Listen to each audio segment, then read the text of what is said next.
Hi viewers, இந்த வீடியோவில் teacher requirement tentative annual planar.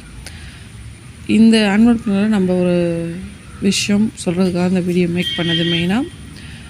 இப்போ அடுத்த நோட்டிஃபிகேஷன் நம்மளுக்கு என்ன வரும் அப்படின்றது ரொம்ப இம்பார்ட்டன்ட். அது இல்லாமல் செட்டோட ரிசல்ட்டு தான் எல்லாத்தோட எக்ஸ்பெக்டேஷன். செட்டு ரிசல்ட் வந்து எப்போ வரும் அப்படின்னு சொல்லிட்டு அதோட பாஸ் பர்சன்டேஜ் பற்றி நம்ம ஆல்ரெடி நம்ம கொடுத்துருக்கோம். 15% வரைக்கும் வந்து பார்த்திங்க அப்படின்னா நம்மளுக்கு ஆல்ரெடி ரிலாக்ஸேஷன் கொடுத்துலாம் பண்ணியிருக்காங்க. பட் இந்த டைம் வந்து யூஜிசிஓ பர்மிஷனோட ஸ்டேட் கவர்மெண்ட் வந்து என்ன பண்ண போகிறாங்க அப்படின்றது தான் எல்லாத்தோட எக்ஸ்பெக்டேஷனாக இருக்குது.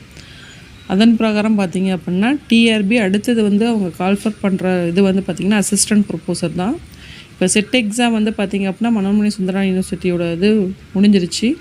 அடுத்தது வந்து அண்ணா யூனிவர்சிட்டியோடதும் நம்ம கம்ப்ளீட் ஆகிடுச்சு. அகெயின் அசோசியேட் ஆஃப் லா அதுவும் வந்து கம்ப்ளீட்டட் முடிஞ்சிருச்சு. இப்போ நெக்ஸ்ட்டு 4th ஒன் என்ன இருக்கிறது அப்படின்னா assistant proposer in arts and science colleges. So இந்த எக்ஸாம் ஜூலையில் வந்து சொல்லியிருக்காங்க. 4,000 வேக்கன்சி. இந்த எக்ஸாம் வந்து நடைபெறணும் அப்படின்னா நம்மளுக்கு செட்டுக்கான ரிசல்ட் வந்து கண்டிப்பாக வரணும். இந்த செட்டுக்கான ரிசல்ட்டு வந்து கம்ப்ளீட்டான ஃபஸ்ட்டு ஆன்சர் கீ வந்து ரிலீஸ் பண்ணியிருந்தாங்க. அதுக்கு ட்ராப் அவுட் பண்ணிவிட்டு அடுத்த ஒரு ஆன்சர் கீ வந்திருந்தாங்க. நம்மளும் வந்து அதில் கிட்டத்தட்ட ஒரு 30 கொஷின்ஸ் பார்ப்போம். நம்ம அப்ஜெக்ஷன் வந்து கொடுத்து அது எல்லாமே சேஞ்ச் பண்ணி எல்லாம் கம்ப்ளீட் ஒர்க் அது முடிஞ்சிருச்சு. பட் இன்னும் வந்து ரிசல்ட்டுக்கான எக்ஸ்பெக்டேஷன் இன்னும் வரல. இது மெயினாக வந்து எதை ஃபோக்கஸ் பண்ணுது அப்படின்னா இந்த பாஸ் பர்சன்டேஜ் தான். இந்த பாஸ் பர்சன்டேஜ் வந்து கதை இவ்வளோ டிலே ஆகுது. ஏன்னா கிட்டத்தட்ட ஒரு 2017 டைமில் வந்து இந்த எக்ஸாம் வச்சது மனோன்மணி சுந்தரா யூனிவர்சிட்டி 3 டைம்ஸ் வந்து அவங்க வச்சுருந்தாங்க. அதுக்கு முன்னாடி பாரதியார் யூனிவர்சிட்டி வச்சாங்க.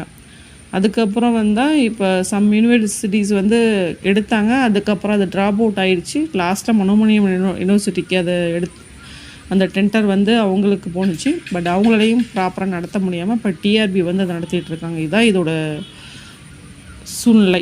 இது வந்து ஆரம்பத்திலேருந்து 2010க்கு அப்புறம் இருக்கும்போது கிட்டத்தட்ட ஒரு 6 டைம் வந்து இந்த செட் எக்ஸாம் நடைபெற்றிருக்கு ஸ்டேட் கவர்மெண்ட்டால். தென் அடுத்தது நம்மளுக்கு நடைபெறல. கிட்டத்தட்ட ஒரு 5 to 6 இயர்ஸ்க்கு அப்புறம் நம்மளுக்கு இந்த எக்ஸாம் நடைபெறல. இயர்லி ஒன்ஸ் வந்து கம்பல்சரி நடக்கணும். அதேமாதிரி யூஜிசி நெட்டு வந்து இயர்லி ட்வைஸ் வந்து கம்பல்சரி நடக்கணும் அப்படின்றது ஒரு விதி விலக்கு. பட் இது வந்து இந்த 5-6 வருஷமாக நம்மளுக்கு நடக்காமல் இருக்கிறனால இந்த பாஸ் பர்சன்டேஜ் வந்து சேஞ்ச் பண்ணி தருவாங்க அப்படின்றது எல்லாத்தோட எக்ஸ்பெக்டேஷன். மாற்றியும் கொடுத்துருக்காங்க. ஸோ 1 இயர் பிரேக் கொரோனா டைம்லாம் வந்து பார்த்திங்க அப்படின்னா அந்த சேர்ந்து வந்து எக்ஸாம் எழுதும்போது வந்து பார்த்திங்கன்னா அந்த பாஸ் பர்சன்டேஜ் லெவல்லாம் மாற்றிலாம் கொடுத்துருக்காங்க யூஜிசி நெட்டுக்கெலாம். ஸோ அதனால் ஒரு 6 இயர்ஸ்க்கும் 5 இயர்ஸ்க்கும் எவ்வளோ பாஸ் பர்சன்டேஜ் வருது அப்படின்றது எல்லாத்தோட எக்ஸ்பெக்டேஷன். பட் இதை பேஸ் பண்ணி தான் இந்த அசிஸ்டன்ட் ப்ரொபோசருக்கான எக்ஸாம் வந்து நம்மளுக்கு வரும். நம்மளுக்கு ஆல்மோஸ்ட் வந்து இந்த ஏப்ரல்லே வந்து நம்மளுக்கு வரும் அப்படின்றது எல்லாத்தோட ஒரு தகவல். பட் இன்னுமே வந்து அதற்கான தகவல் வந்து நம்மளுக்கு இந்த செட் எக்ஸாமுக்கான ஒரு ரிசல்ட் வந்து இன்னும் வந்து அவங்க கொடுக்காமல் இருக்காங்க. மிக விரைவில் செட்டுக்கான ரிசல்ட் வந்து நம்மளுக்கு வரும். ஸோ வந்துச்சு அப்படின்னா அதை தொடர்ந்து வந்து பார்த்திங்கன்னா அசிஸ்டன்ட் ப்ரொபோசருக்கான எக்ஸாம் வந்து கண்டிப்பாக வந்து டிஆர்பி கண்டக்ட் பண்ணுவாங்க. தொடர்ந்து வந்து டிஆர்பி அடுத்தடுத்த ஈவெண்ட்ஸை வந்து அவங்க கொடுத்துக்கிட்டு தான் இருக்கிறாங்க. ஸோ இதையும் வந்து பார்த்திங்க அப்படின்னா கண்டிப்பாக வந்து நம்மளுக்கு ப்ராப்பராக வந்து ஷெட்யூல் பண்ணி கொடுப்பாங்க. பட் இன்னும் செட்டுக்கான தகவல் வந்து மிக விரைவில் அதற்கான ரிசல்ட் வந்து நம்மளுக்கு வரும்.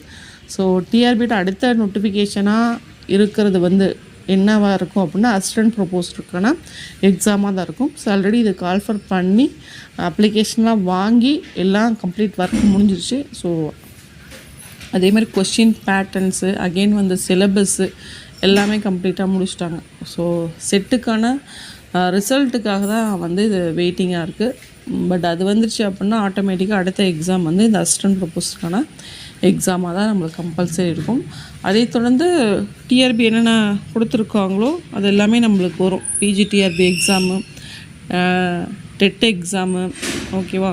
டெட் எக்ஸாம் ஆக்சுவலாக இதில் வந்து சொல்ல கிடையாது. ஆனால் பட் அதுவும் வரும் அப்படின்றதான் சொல்கிறாங்க. பட் இந்த ஷெடியூலில் வந்து டெட் எக்ஸாம் பற்றி எந்த ஒரு தகவலுமே வந்து கொடுக்காம தான் இருக்காங்க. ஸோ இந்த தகவல் மேற்கு நன்றி, வணக்கம். தேங்க்ஸ் ஃபார் வாட்சிங்.